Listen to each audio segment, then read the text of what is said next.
Napag-aralan po natin sa mga dumadalo sa tuwing midweek service, na umpisahan natin kapatid yung expository preaching natin sa John chapter 14, 15, and 16.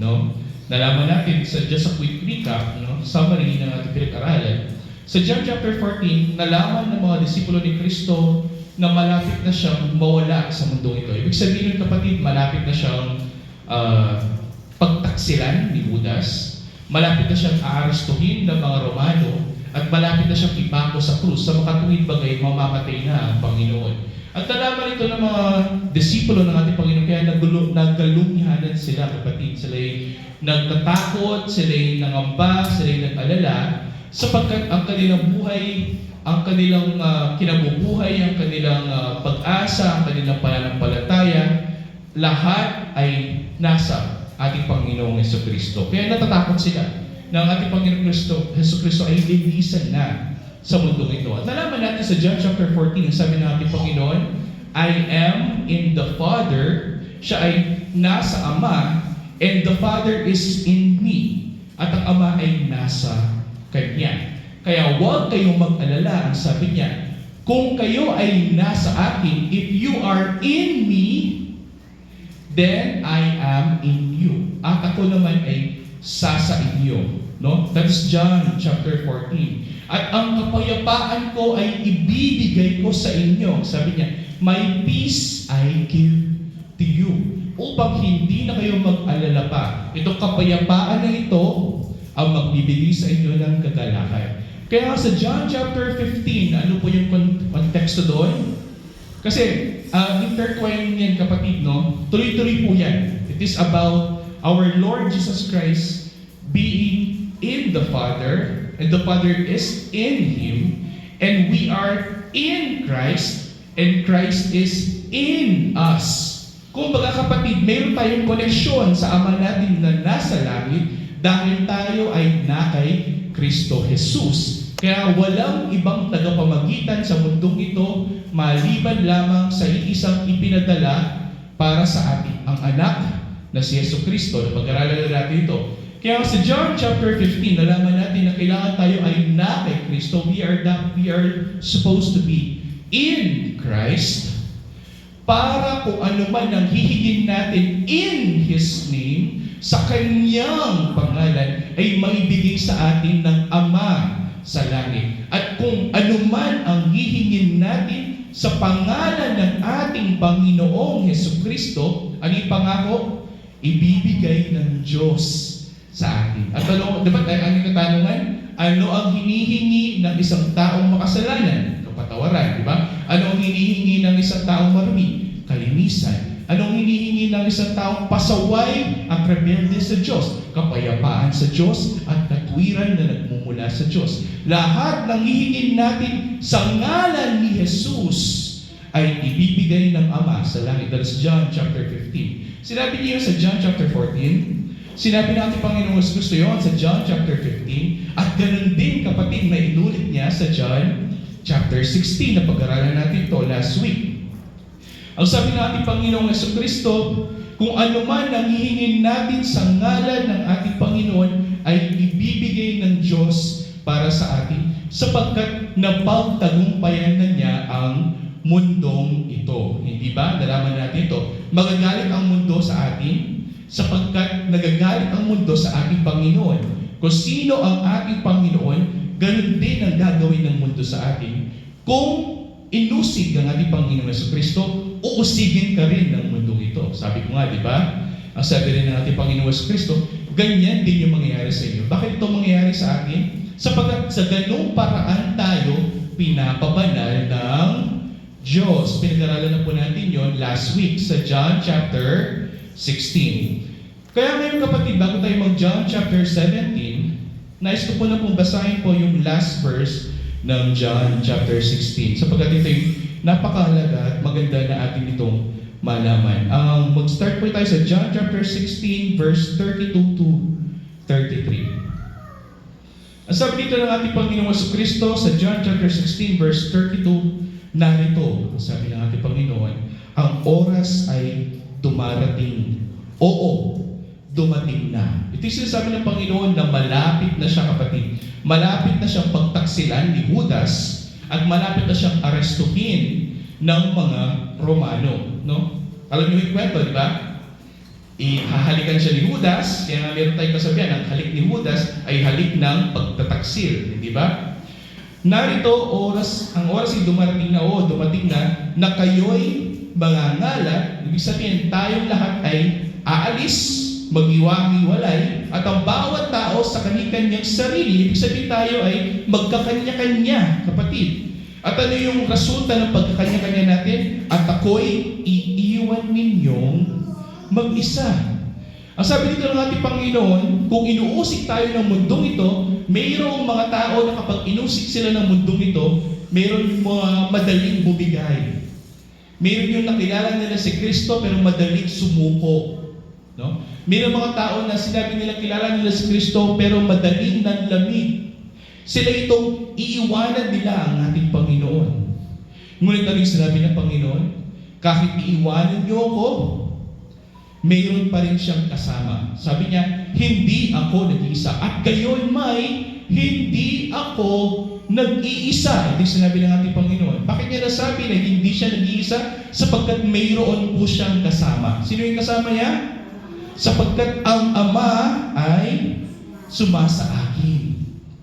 Tingnan natin ito, kapatid.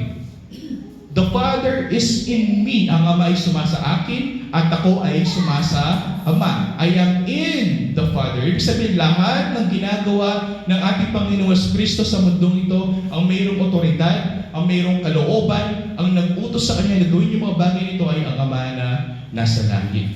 No? 33. At ang mga bagay na ito ay sinalita ko sa inyo upang kayo'y magkaroon sa akin ng kapayapaan. Sinasabi ito ng Panginoon Kristo para alam nila kung ano yung mangyayari sa buhay ninyo. Alam nila na darating yung panahon kayo'y matitison. Alam nila na darating yung panahon na kayo'y manlalamig. May kapasidad kayo na iiwanan ninyo ang Panginoon. Ngunit ang sabi ng Panginoon, hindi siya nag-iisa. At gayon din kung tayo ay mananatili sa Kanya, hindi rin tayo nag-iisa. Sapagkat kasama natin siya. No? Sabi dito ng Panginoon sa pagpapatuloy natin sa pagbasa, sa sanlibutan ay mayroon kayong kapighatian, ngunit lakasan ninyo ang loob ninyo. Sa sanlibutan na ito, kapatid, mayroon tayong kapighatian, kahirapan, pagsubok sa buhay, darating yan sa mga lahat na sumasampalataya kay Kristo. Bakit? Kung inusig ng sanlibutan ang ating Panginoon, uusigin din tayo ng sanlibutan. Di ba? Ang sabi ko, kung ano yung nangyari sa ating Panginoon, ganoon din ang mangyayari sa mga alipin. Tayo yun, kapatid. Kaya nga sabi ko natin, Panginoon, lakasan ninyo ang inyong loob sapagkat dito sa sanlibutan, magkakaroon kayo ng kapighatian. Di ba? Sabi ko pa nga, hindi pinangako ng ating Panginoon Kristo na kung tayo ay mapapasa Kanya, giginhawa ang buhay natin, magkakaroon tayo ng mga maraming mansyon dito sa mundong ito. Hindi, kapatid.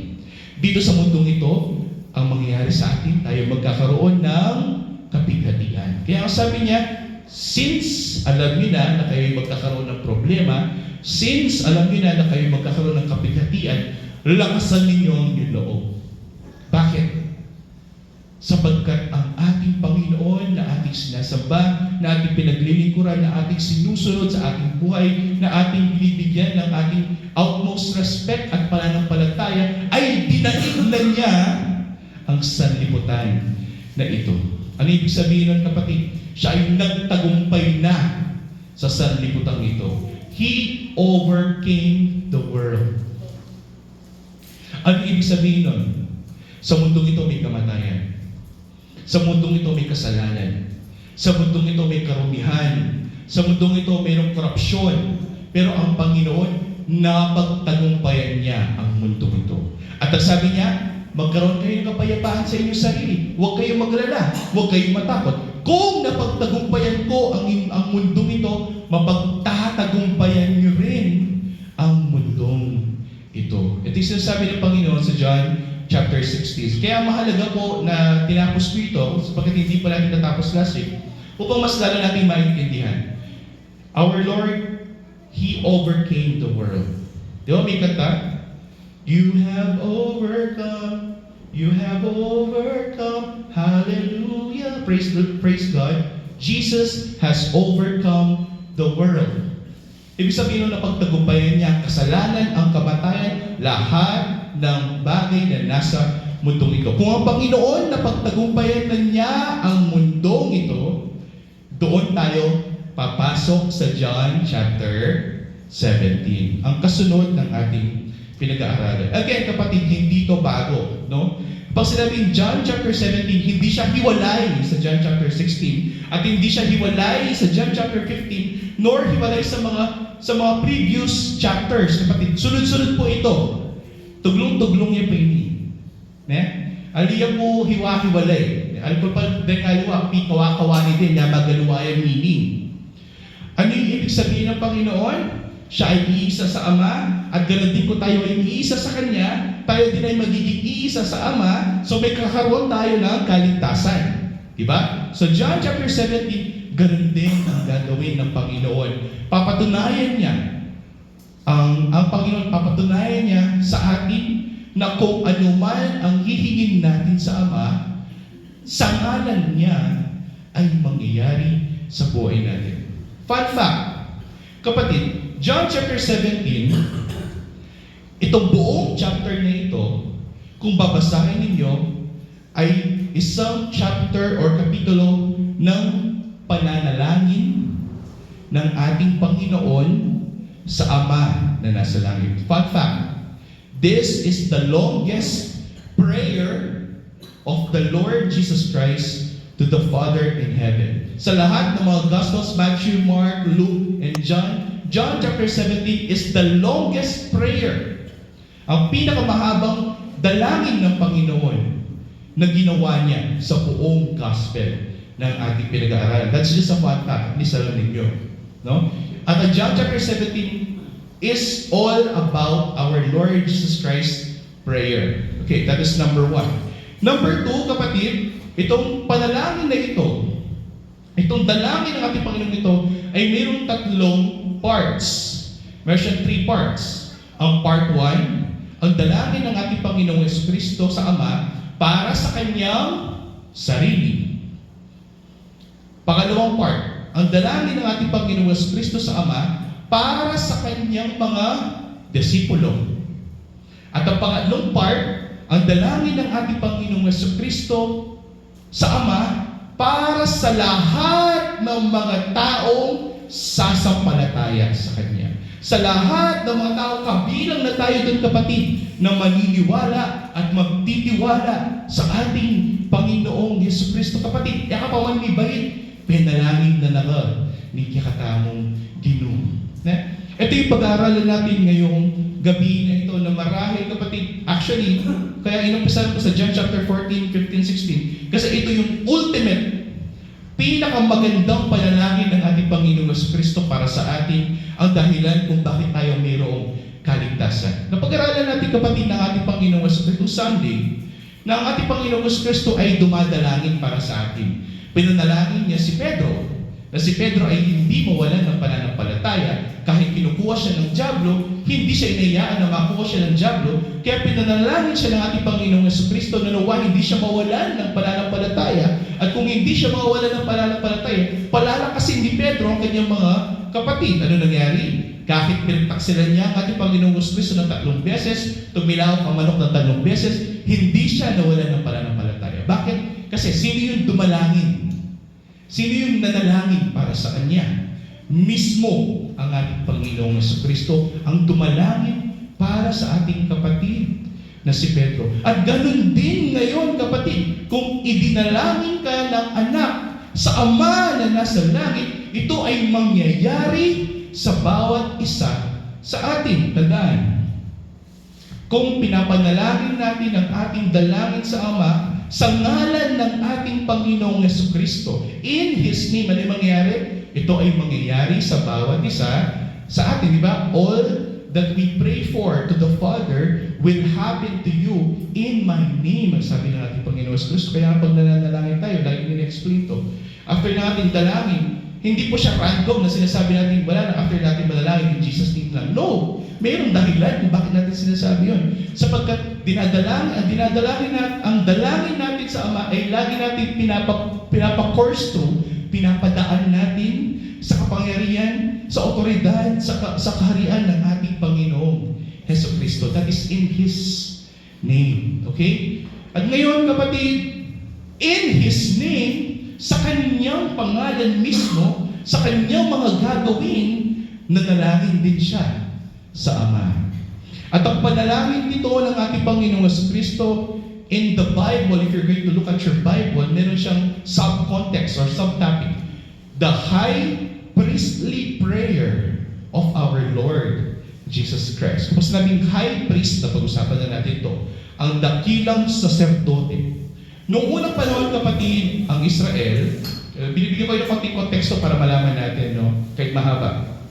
Noong unang panahon, kapatid, ang Israel, para mapatawad siya sa kanilang mga kasalanan at para sila'y malinis, kailangan nila ng isang tinatawag natin intercessor. Kapag sinabing intercessor, kapatid, siya ang tagapamagitan, siya ang mananalangin in behalf of Israel. Siya ang mananalangin sa Diyos, siya ipapasok sa Holy of Holies, siya ipapasok sa templo, siya lamang ang may karapatan pumasok sa templo, mag-alay ng tinatawag natin the Sanctuary of Atonement, o tinatawag natin pag-aalay ng isang tupa o pag-aalay ng isang hayop bilang kabayaran sa kasalanan ng Israel. Ano yung tawag natin doon? Sa mga katuwid baga sila yung tinatawag natin mga pari o mga saserdote. At ang mga pari na ito, ang ginagawa nila, sila ay nananalangin upang ang Israel ay hindi mapariwara o mapakiwalay sa Diyos at ang Israel ay hindi malugmok sa kanilang kasalanan upang malinis ang Israel sa kanilang mga kasalanan. Yom Kippur, di ba? Sabi ko nga, Yom Kippur is the Jewish Day of Atonement. Ginagawa pa rin ito ng mga Hudyo hanggang sa mga oras na ito, kapatid. Every September and October of the month, ginagawa nila ito, sineselebrate nila. The Day of Atonement o yung araw ng pag-aalay ng mga tupa para sa ikalilinis ng mga kasalanan ng mga Israelita. At ganun din, kapatid, ng ating Panginoon sa Kristo, bilang ating bigyan lang ng konting konteksto, although na pag-aralan natin ito. Punta tayo, kapatid, sa Hebrews chapter 9, verse 7. No? Sa Hebrews chapter 9, na pag-aralan natin ito before sa Northville, na ang ating Panginoong Kristo is the high priest. Pag sinabing high priest, siya yung ating pinaka-saserdote, siya yung ating pinaka-dakilang saserdote. Kaya walang pari dito, mga pastor lamang. Kasi hindi na natin kailangan ng pari. Ang pari natin ay nasa langit na. At ang pari natin, siya ang nananalangin continuously. Siya yung nananalangin para sa atin. At ang problema ng Israel noong mga unang panahon, ang kanilang mga saserdote ay namamatay. Diba? Kapag tao ka lang, ikaw ay namamatay. Pero dahil ang ating Panginoon sa Kristo ay hindi na namamatay, siya ay may buhay na walang hanggan. Ang problema ng Israel noon na namamatay ang kanilang pari ay naresolba ng Panginoon. Basahin natin, kapatid, sa Hebrews chapter 9 verse 7. Sabi dito, datapwat sa ikalawa ay pumapasok na nag-iisa ang dakilang saserdote. Minsan sa isang taon, this is the Yom Kippur, once a day, sila ay mag-aalay ng dugo ng hayop na hindi walang dalang dugo, na inihahandog na patungkol sa kanyang sarili at sa kamalian ng bayan. Ito yung ginagawa ng isang dakilang saserdote. At gayon din, kapatid, ang ginawa ng Panginoon dito, na siya ay mananalangin para sa atin bilang ating dakilang saserdote. Sa John chapter 17. Kaya babalik po tayo sa John chapter 17. Pinamagatan ko to, ang panalangin ng dakilang saserdoteng si Jesus para sa atin. Pag-aralan natin ito, kapatid, ang buong chapter na yan, try kong tapusin ngayong gabi na ito. At sinabi ko, meron siyang 3 parts. The first part, ang panalangin ng ating Panginoon sa Kristo para sa kanyang sarili. Second part, ang panalangin ng ating Panginoon sa Kristo para sa mga disipulo niya. At ang pangatlong part, ang panalangin ng ating Panginoon sa Kristo sa lahat ng mga taong sasampalataya sa Kanya. Okay? Basahin natin, kapatid. sa John chapter 17 verse 1. Ang sabi dito kapatid ng ating Panginoong Jesucristo, ang ating Panginoon, bago siya pinagtaksilan ni Judas, siya ay nanalangin dito. Sabi dito ng Panginoon, ang mga bagay na ito ay sinalita ni Jesus, sabi ni Juan, at sa pagtingala ng kanyang mga mata sa langit, ay sinabi niya, kapatid, Ama, dumating na ang oras. Makikita mo rito kapatid na nabanggit din ng ating Panginoong Jesucristo to, although wag mo nang sabihin, wag mo nang dadalhin doon, Sister says. Sa John chapter 12 verse 23, binanggit ito ng Panginoon. Sa John chapter 12 verse 28, binanggit ito ng Panginoon. Sa John chapter 13 verse 31, binanggit ng Panginoon. Sa John chapter 13 verse 32, binanggit ito ng Panginoon. The time has come. Malapit na dumating ang oras. At ganoon din kapatid, inulit niya dito, ang sabi ng ating Panginoon, malapit na ang oras. Ang sabi dito, at sa pagtingala ng kanyang ama, ng kanyang mga mata sa langit, ay sinabi niya, Ama, dumating na ang oras. Alam ng Panginoon, ano yung panalangin niya para sa kanyang sarili? Ito, luwalhatiin mo ang iyong anak upang ikaw ay luwalhatiin ng anak. Makikita mo dito kapatid na if Jesus, kung ang anak ay nasa ama, ang ama rin ay nasa anak. Kung maluluwalhati ang anak, maluluwalhati din ang ama. Kung niluluwalhati natin ang ating Panginoong Jesucristo, kanya rin tayo luluwalhatiin pagdating ng panahon. Yun yung pag-aaralan natin ngayong gabi na ito. Una, pinanalangin ng ating Panginoon Jesucristo na siya ay maluwalhati ng Ama na nasa langit. Luwalhatiin mo ang iyong anak. Makita mo dyan kapatid, that is capital A-N-A-K. The Son. This is the title given only to the Lord Jesus Christ. Hindi sa mga ibang pastor. Tulad ng isang pastor na nagngangalang Q. Q yung kanyang napilito. Hindi siya the Son, kapatid.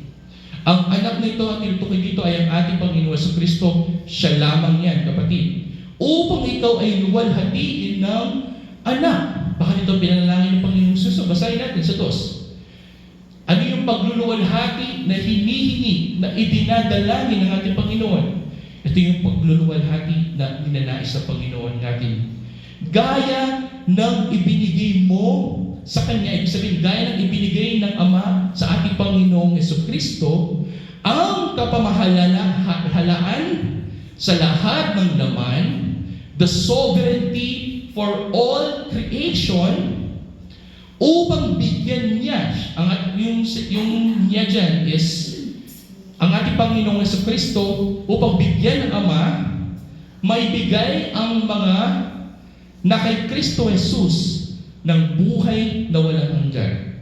Gaya ng ibinigay mo sa Kanya ang kapamahalanan sa lahat ng laman upang bigyan daw ng anak ng buhay na walang hanggan ang lahat ng ibinigay mo sa Kanya. Again, nalaman natin ito sa Matthew chapter 22, sabi doon natin Panginoon Jesucristo, lahat ng ibinigay sa akin ng Ama ay Kanyang ililigtas.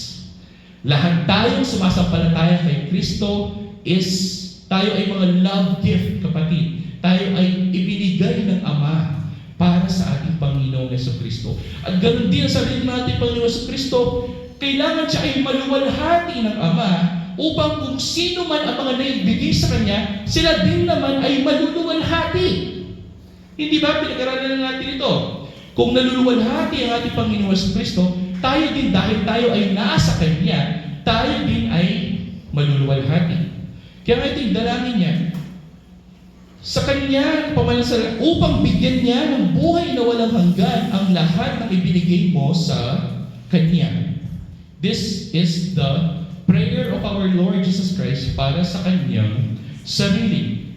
Father, glorify me. No?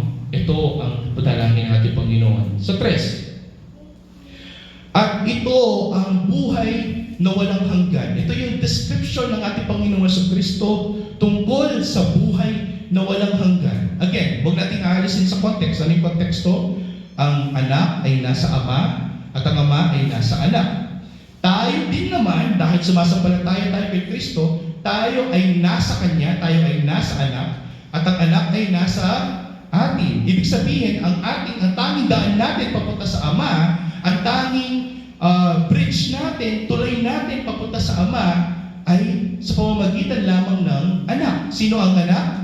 Ang ating Panginoong Jesucristo. Kaya sabi niya, I am the way, the truth, and the life. No man can come to the Father unless it is by me. No? So ito yung sinasabi natin Panginoong Jesucristo dito. At ito ang buhay na walang hanggan. Ito yung description. At ito yung kung ano yung ibig sabihin. So buhay na walang hanggan. Ang buhay na walang hanggan, kapatid, ay na ikaw, sabi niya, na ang Ama ay makilala nila na iisang Diyos na tunay. Ibig sabihin, totoo siyang Diyos. Hindi siya haka-hakang Diyos. Hindi siya Diyos na ginawa lamang ng mga tao. Siya ay tunay na Diyos ni Moises, na Diyos ni Abraham, ni Isaac at ni Jacob, ang Diyos na lumikha ng lahat ng bagay. At ang Diyos na ito ay nag-iisa, wala siyang katulad, walang ibang Diyos maliban sa Diyos na ito. So ito yung sinasabi niya, ang buhay na walang hanggan ay makilala mo na mayroong iisang Diyos lamang. Naniniwala po ba kayo na isa lamang ang Diyos? Yeah. At ang Diyos na ito ay nagsugo. At siyang iyong sinugo ay makilala din natin. Sino kaya itong isinugo para sa atin? Sino kaya itong isinugo na malaman natin sa ating buhay na kailangan natin siya sapagkat siya ay nasa Ama at ang Ama ay nasa Kanya? Sino ito? At siyang iyong sinugo, makilala natin siya sa makatwid bagay siya si Jesucristo. Bakit ito sinabi ng Panginoon? Kasi nung unang panahon, kapatid, hindi nila siya kilala. Hindi nila kilala ang Panginoon. Nasa harapan na nila ang Diyos, hindi pa rin siya kinikilalang Diyos. No? At ito ang panalangin ng ating Panginoong Jesucristo. Ang buhay na walang hanggan ay makilala natin na ang ating Panginoong Jesucristo ay sinugo para sa atin upang malaman natin na siya ay sa Diyos. At ang Diyos ay sa Kanya. Sa makatwid baga siya ay Diyos. No? At makikita mo dito, kapatid, kung naiintindihan mo ito, kung naiintindihan mo ng ating Panginoong Jesucristo ay sinugo ng Ama para sa atin, ang kanyang misyon sa kanyang buhay ay upang iligtas tayo, ibig sabihin, ang katotohanan ay sumilay sa bawat isa sa inyo. Ibig sabihin, ang katotohanan ay nasa inyo. 4. Niluwalhati kita sa lupa, sabi ng Panginoon. Again, ang ating konteksto, may ginawa ang Panginoon para luwalhatiin ang Ama, at ang Ama, luluwalhatiin niya ang Anak. At ganun din tayo, dahil tayo ay na kay Kristo. We are in Christ. Diba? John chapter 15. We are in Christ. Kung tayo ay na kay Kristo, kung ano man yung mangyayari sa ating Panginoon, ganun din yung mangyayari sa atin, sa ngalan niya. 4. Niluwalhati kita sa lupa, sabi ng ating Panginoon, pagkaganap ko ng gawa na ipinagawa mo sa akin. Sabi dito, kapatid, na the will of the Father is the will of the Son. Meron silang iisang kalooban, at ang kalooban ng Ama na sabi nga ng Panginoong Jesucristo, gagawin ko kung ano yung kalooban na nagsugo sa akin. At ang kalooban na nagsugo sa akin, na ni isa sa mga ibinigay sa akin, ni isa wala akong itataboy. Ni isa wala akong iwawala. At ganoon din, kapatid, na luluwalhatiin siya ng Ama sa lupa na ito sapagkat ginawa ng ating Panginoong Jesucristo ang ipinapagawa ng Ama sa Kanya. Ano yung ipinagawa ng Ama sa Kanya? Malalaman natin, kapatid, sa ating pagpapatuloy. 5. At ngayon, sabi ng ating Panginoong Yesu Kristo, Ama, luwalhatiin mo ako sa iyo rin ng kaluwalhatian aking tinamo sa iyo bago ang sanlibutan ay naging gayon. Ibig sabihin ito, bago na itatag ang sanlibutan na ito, luwalhatiin mo ko gaya ng kaluwalhatian ko bago pa na itatag ang sanlibutan na ito. Ladies and gentlemen, napakalalim yan kung iisipin mo. Ibig sabihin ng ating Panginoong Kristo ay nandito before the foundation of the world. Ibig sabihin, siya ay glorified before the foundation of the world. Ibig sabihin, siya ay pangwalang hanggan. Mayroon siyang eternity before the foundation of the world. Kaya sabi sa Philippians chapter 2, bagamat siya ay Diyos, bagamat siya ay eternal, siya ay immortal, wala siyang hanggan, hindi niya ito itinuring na isang bagay na kanyang panghawakan. Kapatid, binitawan ng Panginoon yun upang bumaba siya sa lupa at maging alipin kamukha natin. No? At ito, kapatid, ang idinalangin ng ating Panginoon. Kailangan mangyari ito. Na maibalik siya sa estado na iyon. Na maibalik siya sa estado na siya ay isang glorified being. Tandaan, ano kasi yung kulang? Ano kasi yung hindi natin maibigay sa Diyos? Glory. Hindi natin maluwalhati ang Diyos sa buhay natin sapagkat tayo ay nananatili sa kasalanan. Ang tanging naluluwalhati, ang sabi sa Biblia, ang tanging deserving ng glory, ang tanging mayroong karapatan na makatanggap ng pagluluwalhati ay ang Diyos. Kaya meron tayong paniniwala, Soli Deo Gloria. Ano ibig sabihin nun? To God be the glory alone. Pero tingnan mo ang panalangin ng ating Panginoon. Kung ating Panginoong Kristo ay tao lamang, kung ating Panginoong Kristo ay propeta lamang, napaka-arogante naman ng tao na ito.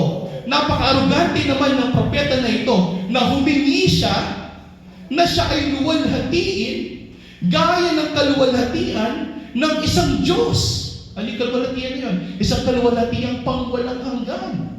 Isang kaluwalhatian na nag-e-exist na bago pa na itatag ng mundo ito. Kung tao lamang ang ating Panginoong Kristo, napaka-arogante niya na hingin ang bagay na ito. Hindi ba? Pero nalaman natin ang katotohanan. Hindi lamang siya tao. Hindi lamang siya isang tao na ipinako sa krus. Siya ay isang tao at siya rin ay isang Diyos. At ito ang hiningi niya, kapatid, na maibalik siya sa estado na iyon pagdating ng panahon, kapag nagawa na niya ang kalooban ng Ama para sa Kanya. Sabi niya dito, at ngayon, Ama, luwalhatiin mo ako sa iyo rin ng kaluwalhatiang aking tinamo sa iyo bago ang sanlibutan ay naging gayon o bago itinatag. Napakalalim kasi ng Tagalog na yan, kapatid. Ang Tagalog na yan is 1905 pa, no? Ganyan katandaan. Kaya medyo makalito yun, nabasa mo eh. Pero yung mga bagong versions ng Bible ngayon, mas maiintindihan nyo sila, no? Kaya in-explain ko ito na mabuti. Hindi lamang ito sinabi ng ating Panginoon, no? Makita mo dito, when He was glorified, ibig sabihin, He existed before the foundation of this world. Hindi lamang siya nag-e-exist nung siya ay nagkatawang tao. Ibig sabihin, kahit noong creation, nandun na siya. Ang ating Panginoong Yesu Kristo. 6. Ipinahayag ko ang iyong pangalan, sabi niya. Ipinahayag ko sa buong mundo ang iyong kaharian. Ipinahayag ko sa buong, pag sinabi in your name, ano sinabi ng name? It is not just literally name, kapatid. Pag sinabing name, sa mga unang panahon, ibig sabihin, this is what? Honor, power, authority. No? At ito yung sinabi ng ating Panginoon Kristo, ipinahayag ko ang iyong pangalan sa mga tao. Ibig sabihin, glorify niya, niluwalhati niya ang Ama sa langit sa mga tao na ibinigay mo sa akin mula sa sanlibutan. Sila'y iyo at sila'y ibinigay mo sa akin at tinupad nila ang iyong salita. Makikita mo dito, kapatid. Ang mga tao na ito na tumutupad ng salita ng ating Diyos, sila yung mga taong ibinigay ng Ama sa Anak. Mga taong ibinigay ng Ama para sa kaligtasan. Sila yung tumutupad ng mga salita ng Diyos. Diba? John chapter 16. Paano natin malalaman na tayo totoong na kay Kristo? Kapag tinutupad natin ang kanyang mga utos, sumusunod tayo sa kanyang mga salita. Hindi ba? Sabi ko nga, what is the fruit of the Spirit? Hindi lamang siya fruit of obedience. Kailangan meron ka rin pagnanasa o pagnanais na malaman ang mga salita ng Diyos. Okay. 7. Ngayon ay nangakilala nila na ang lahat ng mga bagay na nasa akin ay ibinigay mo ay mula sa iyo. Ibig sabihin, lahat ng otoridad na ibigay sa ating Panginoong Jesucristo, sila ay nagmula sa Ama. Ibig sabihin nun, ang lahat ng pag-aari ng Diyos ay ibinigay sa ating Panginoong Jesucristo. Kaya nga yung sinasabi ng ano yung title ng ating Panginoong Jesucristo sa Revelations? The Lamb that was slain is the Lamb which is called the King of Kings and the Lord of Lords. Sapagkat ang lahat ng bagay, ang lahat ng nilikha mula sa langit at mula sa lupa ay naibigay na sa Kanya. 8. Sapagkat ang mga salitang sa akin ay ibinigay ko sa kanila. Makikita mo dito, kapatid, na napakaganda nito. Diba? Sa John chapter 14, I am in the Father, sabi natin Panginoong Jesucristo, and the Father is in me. Ibig sabihin, kung ano man ang ginagawa niya, ang ginagawa ng ating Panginoong Jesucristo sa batong ito ay dahil sa kalooban ng Ama sa langit. Kaya makikita mo dito, ginagawa lamang niya kung ano ang pinapagawa sa kanya ng Ama. At ganoon din, kapatid, makikita mo dito, sapagkat ang mga salitang sa akin ay ibinigay ko sa kanila. Ibig sabihin, ang katotohanan na malaman natin na ang ating Panginoong Kristo ay tunay na Diyos sapagkat nagsasalita siya ng mga salita, ng mga bagay, naghahayag siya ng katotohanan na nagmumula mismo sa Diyos. Sa Kanya natin malalaman na siya ang totoong nasa Diyos. Ang itong bagay nito, kapatid, ay inihayag niya sa atin. Nalaman natin ang katotohanan dahil sa Kanya. At ano yung kasunod doon? At kanilang tinanggap at nangakilala nilang tunay na nagbuhat ako sa iyo. Yun yung katibayan na totoo siyang galing sa Ama sa langit. Sapagkat ang sinasabi niya ay katotohanan at naiintindihan din natin yung sinasabi niyang katotohanan. Ang kanilang tinanggap at nakakilala nilang tunay na nagbuhat ako sa iyo at nagsipaniwalang ikaw ang nagsugo sa akin. No? Kung naniniwala tayo that the Father has given the Son to us, then naniniwala tayo sa ating Panginoong Jesucristo. What is John chapter 3? Kahit ulit na lang, John 3:16. For God the Father so loved the world that He gave His only begotten Son. Ibig sabihin, ibinigay niya ang kanyang anak sa atin. For whosoever believeth in Him, kasi kung magsasalita ang Son, kung magsasalita ang anak, kung magsasalita ang ating Panginoon Kristo, ang salitang na bumutawi sa kanyang bibig ay galing sa Ama sa langit. Kung maniniwala tayo sa Kanya, ibig sabihin, naniniwala tayo sa nagsugo sa Kanya. Sino yung nagsugo sa Kanya? Ang Ama na nasa langit. Kaya sabi niya dito, at nagsipaniwalang ikaw ang nagsugo sa akin kung naniniwala tayo sa ating Panginoong Jesucristo. At ito ang maganda sa lahat. Kung totoo nga na ang ating Panginoong Jesucristo ay galing sa Ama sa langit, at kung totoo nga ang ating Panginoong Jesucristo ay Diyos na ating sinasamba, na ating sinusunod sa ating buhay, na ating binibigyan ng importansya, na ating pinapaniwalaan, na ating pinagkakatiwalaan, na ating sinasalbantayanan, na tayo ay nananampalataya sa Kanya. Ito ang dalangin ng ating Panginoong Jesucristo para sa atin. Sabi niya dito, idinadalangin ko sila. Sabi niya, tayo yun, kapatid. Hindi ang sanlibutan ang idinadalangin ko. Again, meron kasi mga tao, tinatawag natin mga universalist, kapatid. Yung mga naniniwala na lahat ng tao ay niligtas ng Diyos, nasa kanila na lamang kung maniniwala sila doon. No. Ang tawag dyan is universalism. Hindi po ganon ang pagkamatay ni Kristo sa krus.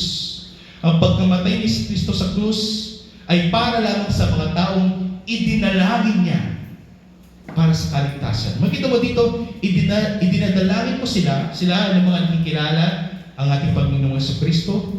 Hindi ang sanlibutan ang idinadalangin ko, kundi yung mga akin ay ibinigay mo. Yung mga naibigay sa ating Panginoong Jesucristo ng Ama sa langit, sila lamang ang kanyang idinadalangin. Sapagkat sila'y sa iyo. Kanino ba tayo nang galing? Tayo ay mga regalo ng Ama para sa anak. We are the love gift, kapatid. Ibinigay tayo sa ating Panginoong Jesucristo upang magampanan ng ating Panginoong Jesucristo ang kanyang misyon sa atin at siya'y maluwalhati sa buhay natin, hindi ba? Bakit ka narito? Kasi naiintindihan mo na it is finished. Ano ibig sabihin nun?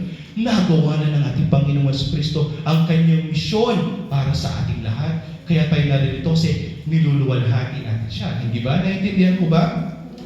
10. At ang lahat ng mga bagay ay iyo. Sabi niya, lahat daw ng bagay ay sa Ama, at ang mga iyo ay akin. Sabi niya, ibig sabihin kung ano ang nasa Ama, ganun din ay sa Kanya, sa anak. At ako'y lumuluwalhati sa kanila. Ibig sabihin nito, kapatid. Ladies and gentlemen, sabi ko nga, kung naibigay na otoridad, kung naibigay na kapangyarihan, kung naibigay na lahat ng kapamahalan sa ating Panginoong Jesucristo, ibig sabihin, kung ibibigyan tayo ng ating Panginoong Jesucristo ng buhay na walang hanggan, kung bibigay sa atin ng ating Panginoong Jesucristo ang kaligtasan na hinihingi natin sa Kanyang pangalan, ito'y mangyayari sa bawat isa sa atin, sapagkat siya na ang hari ng mga hari at Panginoon ng mga Panginoon. Lahat ng bagay ay naibigay na sa ating Panginoong Jesucristo. Napakaganda na sinabi ng ating Panginoong Jesucristo dito. At ang lahat ng mga bagay ay iyo, at ang mga iyo ay akin. At ako'y lumuluwalhati sa kanila. Tayo yun, kapatid. Niluluwalhati tayo ng Panginoon. Binibigyan niya tayo ng isang glorified body. 11. At wala na ako sa sanlibutan, at ang mga nito ay nasa sanlibutan, at ako'y paniriyan sa iyo. Sabi niya, babalik na daw siya sa langit, pupuntahan na daw niya ang Ama. Kaya ito yung dalangin niya, Amang banal, ingatan mo sila sa iyong pangalan, yaong mga ibinigay mo sa akin. May dito mo na naman dyan yung sa iyong pangalan, in your name. At yung dalangin ng ating Panginoong Jesucristo, Father, pag-ingatan mo sila in your name, sa iyong otoridad, sa iyong kapangyarihan, sa iyong mga kamay, sa iyong kaharian, sa iyong mga kontrol, ingatan mo sila, yaong mga ibinigay mo sa akin. Bakit di tayo idinalangin? Upang sila'y maging isa. Again, upang sila'y maging isa, tayo, we will be united in Christ. Gaya naman natin with our Lord Jesus Christ being united to the Father. Again, same theme, same concept.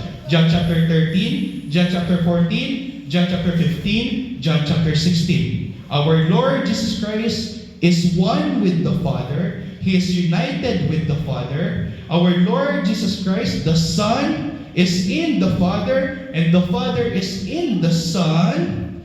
Then, if we, John chapter 15, if we are in Christ, kung tayo ay na kay Kristo, who is the Son, kung tayo ay nasa Kanya at siya ay nasa atin, ibig sabihin kung ano man na mangyayari sa ating Panginoong Jesucristo, ganun din ang mangyayari sa atin. Again, naintindihan po ba? The Son is united with the Father, and we are united to the Son. Hindi tayo pwede mag-unite sa Father kasi hindi tayo karapat-dapat. Wala pang nakakita sa Kanya. Hindi tayo karapat-dapat. Mamamatay tayo on sight. But if we are united to our Lord Jesus Christ, if we are in Christ, sabi nga ng John chapter 15, sabi ni Paul, and Christ is in me, then we are united in Christ. Ibig sabihin, we are in His name, we are in His authority, we are in His power, at maintindihan natin lahat ng hingin natin sa ngalan niya ay mangyayari sa bawat isa sa atin. Kung hiwalay ka kay Kristo, walang mangyayari sa iyo, hindi ba? Ano sabi sa John chapter 15? Kung hiwalay ka sa ating Panginoong Kristo, ikaw ay susunugin, ikaw ay matutuyo at walang mangyayari sa iyo. Pero kung ikaw ay nasa Kanya, we are in Him, at may mangyayari sa iyo. Upang sila'y maging isa, tayo, to be united in our Lord Jesus Christ, gaya ng unity ng ating Panginoong Jesucristo sa Ama na nasa langit. May kita mo dyan, upang sila'y maging isa, tayo, na maging isa kay Kristo, na gaya din naman natin, na siya is united to the Father.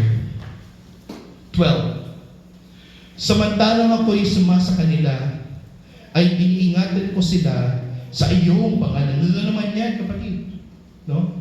Sa iyong pangalan. Ibig sabihin, sa kanyang kalooban, sa kalooban ng Ama, ginagawa ito ng ating Panginoong Kristo sa ngalan ng Ama, sa kalooban ng Ama, sa otoridad ng Ama. Okay? Ay iningatan ko sila sa iyong pangalan, iyong mga ibinigay mo sa akin, at sila'y binantayan ko, at isa man sa kanila'y walang napahamak, kundi mayroong isa lamang napahamak. Makikita mo dito, lahat ng mga anak kay Kristo, sila'y hindi napahamak, ngunit mayroong isa na hindi niya pinanalangin, at siya napahamak. The son of perdition sa Ingles. Sa Tagalog, kapatid, ang anak ng kapahamakan. Sino ito? Ang magtataksil sa kanya. No? Idinalangin niya lahat, pati mga apostol niya, idinalangin niya, ang mga disipulo niya, idinalangin niya, pero siyang isang tao na hindi niya idinalangin. Ito tinatawag natin the son of perdition, ang anak ng kapahamakan. Sino ito, kapatid? Ang magtataksil sa kanya? Si Judas. Very good. Akala mo si Judas, pinanalangin siya ni Kristo? Hindi, kasi may mga pilosopo dyan. Bakit si Judas hindi siya naligtas? Akala ko ba lahat ng mga anak kay Kristo ay maliligtas? Pinili niya eh. Best friend niya eh. Pinagkatiwalaan niya eh. Apostol siya. Pero bakit hindi siya naligtas? Kahit siya ay pinili ni Kristo bilang apostol, hindi siya idinalangin ng ating Panginoon sa Ama. May kita niyo dyan, hindi niya siya idinalangin. Kaya walang kaligtasan ang naibigay kay Judas, kapatid. Bakit hindi siya idinalangin ng ating Panginoong Jesucristo? Upang matupad ang kasulatan. Upang mangyari na gawin ni Judas kung ano man ang kanyang gagawin. Ano yung gagawin ni Judas? Pagtataksilan ng ating Panginoong Jesucristo, aarastuin ng mga Romano ng ating Panginoong Jesucristo, at si Jesucristo ay mapapako sa krus ng Kalbaryo at mamamatay siya lahat para sa atin. Ito ang kasulatan na nakasulat. Dapat pinag-aralan natin ito sa Psalms 22, hindi ba? Sa Psalms 22, it was prophesied na mayroong isang tagapagligtas na may papako sa krus. Ang ating Panginoon Jesucristo yun, na bibilhin siya, na ibebenta siya, matataksilan siya ng mga taong malapit sa kanya. Kung malapit ng oras, kapatid. 13. Ngunit ngayon ay napaparihan ako sa iyo, sabi ng ating Panginoon Jesucristo. Ibig sabihin siya ay babalik na sa langit, at sinasalita ko ang mga bagay na ito sa sanlibutan. Habang siya ay nasa sanlibutan, siya ay nananalangin na upang sila'y mangagtamo ng aking kagalakang ganap sa kanila rin. Again, bakit tayo idinalangin ng ating Panginoong Jesucristo? Upang malaman natin sa ating buhay na may kagalakan tayo kung tayo ay nananatili sa Kanya. Bakit? Kapatid, pinalangin lang na ka. ni kikatamong kaluguran na Ginoo. Isipan mo, kapaman iba'y pinalangin na naka. At itong bagay nito kapatid, malaman natin sa ating buhay sapagkat tayo ay naidalangin na ng ating Panginoong Kristo sa Ama na magkaroon tayo ng buhay na walang hanggan. Ibig sabihin kapatid, kailangan magalak ka na sa buhay mo. Kailangan magkaroon ka ng kagalakan sa buhay mo. Sapagkat nalalaman mo ito na ang ating Panginoong Kristo, ninanais talaga niya na ikaw ay maligtas at ikaw ay naligtas ng Panginoon. 14. Ibinigay ko sa kanila ang iyong salita at kinapuotan sila ng sanlibutan. Again, makita mo na naman dyan. Kapag nalaman mo na ang katotohanan, kapag ikaw ay tunay na kay Kristo, mapupuot sa iyo ang sanlibutan. Magkakaroon ka ng kabigatian, magkakaroon ka ng problema, pagsubok sa buhay, kapatid. Ito ang mangyayari sa lahat ng mga nakay Kristo. Sapagkat hindi sila taga-sanlibutan, hindi tayo taga rito, tayo mga alien dito, gaya din ng ating Panginoong Jesucristo. Makikita mo dyan, dahil tayo ay iisa na sa ating Panginoon, kung ano man ang gagawin ng sanlibutan sa Panginoon, ganoon din ang gagawin sa atin, sapagkat tayo ay iisa sa Kanya. We are one in Christ. No? 15. Hindi ko idinadalangin na alisin mo sila sa sanlibutan.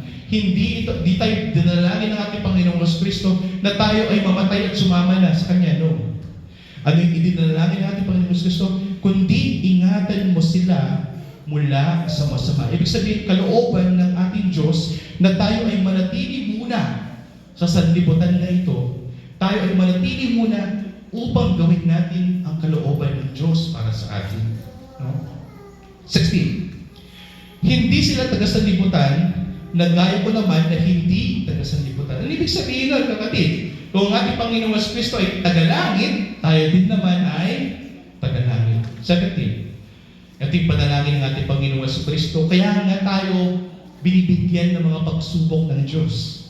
Kaya tayo binibigyan ng kahirapan ng Diyos. Kaya tayo binibigyan ng kapigatian ng Diyos. Ito, dahil dinalangin tayo ng ating Panginoong Kristo. Ito, 17. Pakabanalin mo sila sa katotohanan.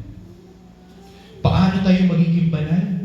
Sa pamamagitan ng kaalaman ng salita ng Diyos.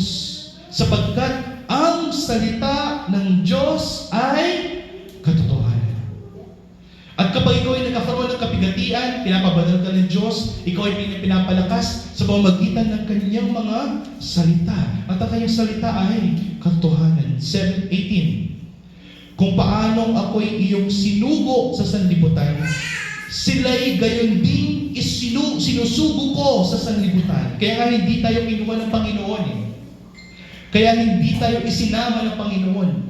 Sinugo tayo dito. Kasi kung ang Ama, sinugo ang anak dito sa sanlibutan na ito, ganoon din ang anak, isusugo niya tayo sa sanlibutan na ito. Kaya, our Lord Jesus Christ is the light of this world. Therefore, you must be the light of this world. Our Lord Jesus Christ is the salt of this world.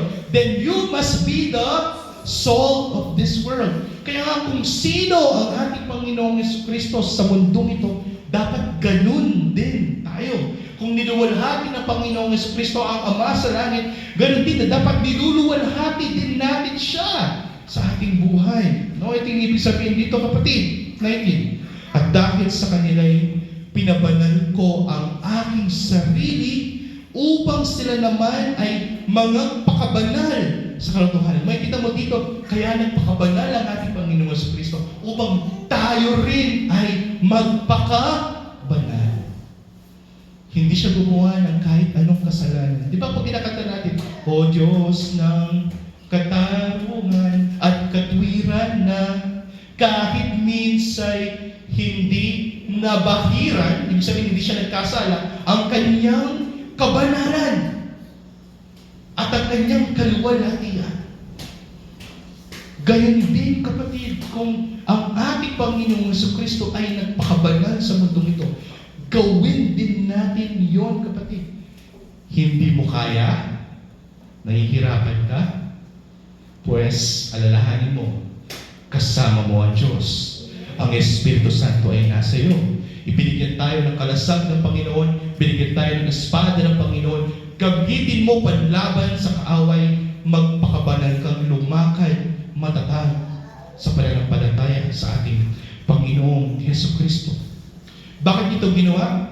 Upang sila naman ay magpakabanal sa katotohanan. Kapatid, hindi lamang tayo nagpaparangalan dito kapag pinag-aaralan natin ang mga salita ng Diyos. May dahilan. Sapagkat ang mga salita ng Diyos ang ating kapangyarihan panangga laban sa tukso ng kaaway. Ang salita ng Diyos ang nagpapalakas sa atin sa tuwing meron tayong problema at kabigatian. Ang salita ng Diyos ang nagbibigay sa atin ng pananampalataya na patuloy na nagiging matatag sa ating Panginoong Jesucristo. Ang salita ng Diyos ang ating buhay. At kung naiintindihan mo ang salita ng Diyos, kapatid, you are in Christ and Christ is in you. You are united in Christ. Just like our Lord Jesus Christ is united in the Father and the Father is in Him. Gayon din, kapatid, kung niluwalhati ng Ama ang ating Panginoong Jesucristo, luluwalhatiin din tayo pagdating ng panahon. Ano ibig sabihin nun? Magkakaroon po tayo, kapatid, ng buhay na walang hanggan. Malapit na, kapatid. 12:20. Hindi lamang sila ang idinadalangin ko. Ito na, kapatid. Hindi lamang ang kanyang mga disipulo ang kanyang idinadalangin. Bagkus, kapatid, malalaman mo dito, hindi lamang sila ang dinadalangin ko, kundi sila rin naman na mga nagsisisampalataya sa akin sa pamamagitan ng kanilang salita. Ano yung sabihin nun, kapatid? Tayo na binuhay muli sa pamamagitan ng Ebanghelyo ng Diyos at kanyang Espiritu, tayo na sumasampalataya sa ating Panginoong Jesucristo, bago ka pa itinatag, bago ka pa naipanganak sa mundo ito, idinalangin ka na ng Panginoong Jesucristo. Kaya ka nariyan? Kasi idinalangin ka ng ating Panginoong Jesucristo. Gaya ni Pedro, kaya siya nanatili sa pananampalataya kasi idinalangin siya ng ating Panginoong Jesucristo. Imagine, kapatid, kapag pinalangin na naka, lingki ka tamong Ginoong Jesucristo. Eme puriyan. Eme samban. Eme moluwalatian kembiyemo. Diba, karapat dapat siyang purihin, sambahin, luwalhatiin sa ating buhay. Kapatid, malapit na. 21. Upang silang lahat ay maging isa. Again, tayo daw lahat, mga unang nangamatay kay Kristo, mga nabubuhay kay Kristo ngayon, at yung mga mabubuhay pa sa mga susunod na araw para kay Kristo, ay maging isa. Tayo ay maging isa kay Kristo na gaya mo, sabi ng ating Panginoong Kristo, Ama, sa akin, at ako'y sa iyo. Again, same thing. If our Lord Jesus Christ is united to the Father, and we are united in our Lord Jesus Christ, thus, kung anuman ang hihingin natin sa ngalan ng ating Panginoong Jesucristo, sa Ama na nasa langit, ibibigay niya sa atin kasi meron tayong koneksyon sa Kanya. Sino yung koneksyon natin? Sino yung tagapamagitan natin? Sino yung ating dakilang saserdote na nagbigay ng kaligtasan sa atin? Ang ating Panginoong Jesucristo. No? Makita mo dito, napakaganda. Ako'y sa iyo na sila na may sumasa atin. Now, we are united in our God. Upang sa liputan ay sumampalataya na ako'y sinugo mo. Kapatid, matagal-tagal pa to. Pero naiintindihan na po ba? Kung ang ating Panginoong Jesucristo, idinalangin tayo na tayo magkaroon ng buhay na walang hanggan. At siya ay totoo na siya ay Diyos sapagkat siya ay nasa Ama at ang Ama ay nasa Kanya at tayo ay na kay Kristo at siya ay nasa atin. Ibig sabihin kung ano man ang hihingin natin sa Ama sa langit, ito yung mangyayari sa atin. At kung hihingi ka ng kaligtasan, ito yung mangyayari sa iyo sapagkat bago pa hiningi yung kaligtasan, idinalangin ka na ng ating Panginoong Jesucristo na ikaw ay magkaroon ng buhay na walang hanggan. Purihin ang Panginoon, luwalhatiin ang Panginoon sa ating buhay. Ama, maraming salamat sa dakilang biyaya na pinagkaloob sa amin. Maraming salamat at naibigay mo sa amin ang iyong anak, ang aming Panginoong Jesucristo, na siyang aming pinagkakatiwalaan, pinaniniwalaan, na siya namin tanging pag-asa, mahal na Panginoon. Dalangin po namin ng Diyos ng bawat isa na narito ay manatili sa iyong makapangyarihang mga biyaya na ipinagkakalob sa amin. Manatili kami, mahal na Panginoon, sa iyo, sapagkat nalalaman namin na ikaw lamang ang tanging daan patungo sa buhay na walang hanggan. Marapatin mo ang bawat isa na narito na makilala ka namin bilang aming Diyos, makapangyarihang Diyos na siyang nagligtas sa bawat isa sa amin. Mahal na Panginoon, maraming salamat. Ito ang aming dalangin sa makapangyarihang pangalan ni Jesus.